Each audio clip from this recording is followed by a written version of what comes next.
Bonjour tout le monde. Alors, pour le moment nous sommes à l'île Coco. Donc il faut savoir que nous sommes partis de Golfito mercredi. Nous sommes samedi matin, c'est-à-dire 11h30, presque midi. En fait presque midi, doit être midi. Nous sommes partis mercredi matin aussi aux alentours de 1h de l'après-midi, sachant qu'il fallait faire le gasoil et nanani nanana et attendre que la marée monte parce qu'on avait la quille, enfin le bordel. Bref, après une petite traversée de 2 jours assez mouvementée, nous avons eu plusieurs sortes de vents différents, une moyenne quand même de 2 à 6 nœuds. Ça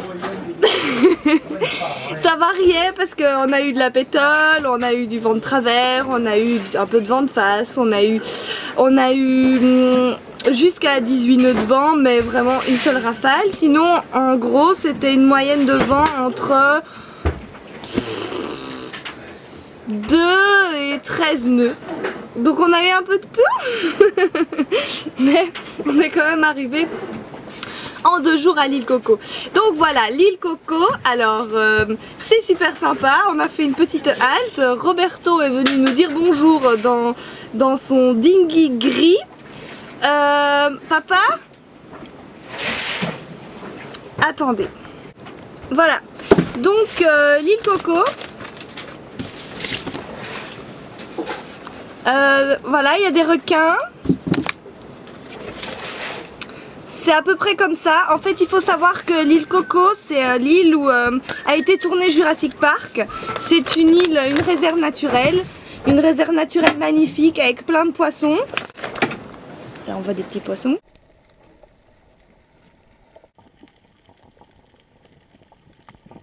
Avec des requins. Là, on voit des petits requins.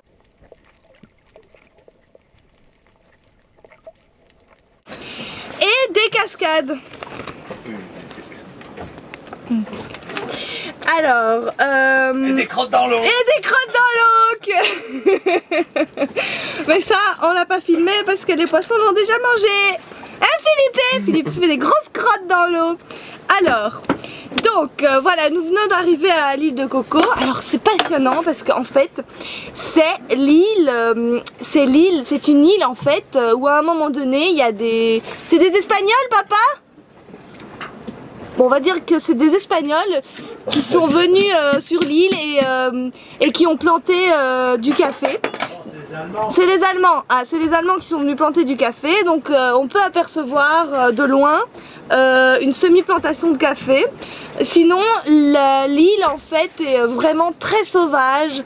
Il n'y a pas beaucoup d'accès. C'est Jurassic Park, sans dinosaures bien entendu.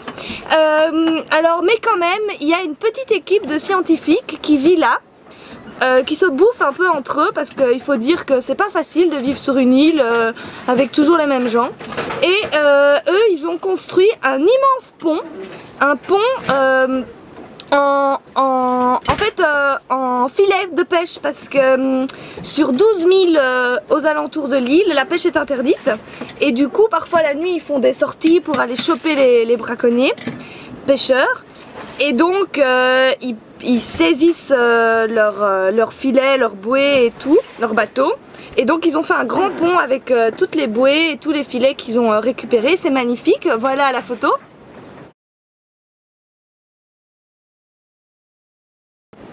Ok. Ensuite, il y a plus de 60 cascades sur l'île. Elles regorgent d'eau, c'est incroyable. Mais je les ai pas vraiment vues en vrai. Quoi? 1200 cascades. Vous imaginez la réserve naturelle. Alors, il y a des dauphins, il y a des requins, il y a des poissons multicolores, il y a de tout.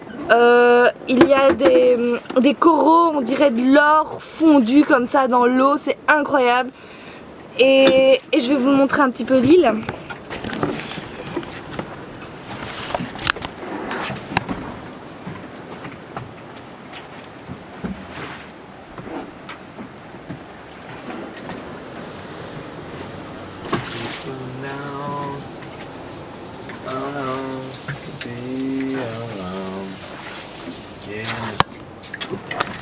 Bon, ça, évidemment, c'est une partie de l'île. Je pense pas que vous puissiez reconnaître Jurassic Park, mais j'ai pris une photo en arrivant et là, c'est vraiment le plan du début, donc c'est assez drôle. Ensuite, bon, il faut savoir que cette île, elle a amené beaucoup d'aventuriers parce qu'à l'époque, il y a plusieurs pirates comme... Papa, c'était Morgane? Papa? Voilà. Les pirates, c'était qui ont mis leur trésor? On dit que c'est Morgane. Et c'était Morgane. On dit que Morgane a caché son trésor sur cette île. Et c'était en quelle année? En 1600 et des poussières. Et du coup depuis en fait il y a énormément de fous qui sont arrivés sur cette île et qui ont creusé partout en espérant trouver ce fabuleux trésor du pirate Morgane. Mais ils n'ont jamais rien trouvé et ils ont fait des trous partout dans l'île et ça pendant des centaines d'années. Les gens sont revenus à la quête de ce trésor et on peut dire quand même que je les comprends parce que quand on s'approche de l'île, il y a plein de grottes, il y a plein de rochers, il y a plein de trucs comme ça. On se dit là il y a un trésor, c'est un truc de pirate quoi. Donc ça donne envie et du coup ils ont interdit sur l'île la chasse au trésor. Donc voilà, on peut toujours rêver. Ah là on voit Roberto qui revient vers nous avec son dinghy.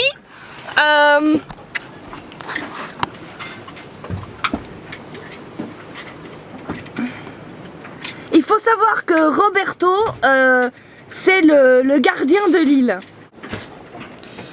Voilà donc en fait c'était pas Roberto et il n'est pas venu nous dire bonjour donc on s'en fout.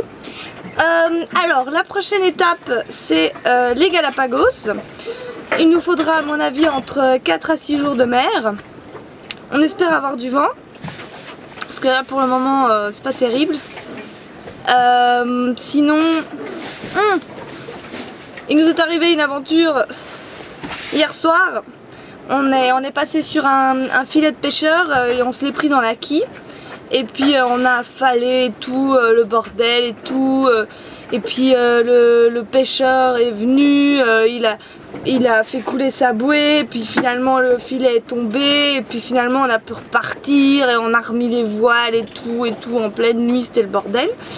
Donc on a eu peur que ça se prenne bien parce que plonger en plein océan de nuit pour décrocher un fil, c'est pas terrible.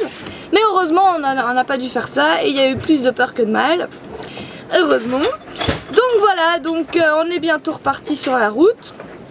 Et puis à bientôt pour de prochaines aventures sur le plomb.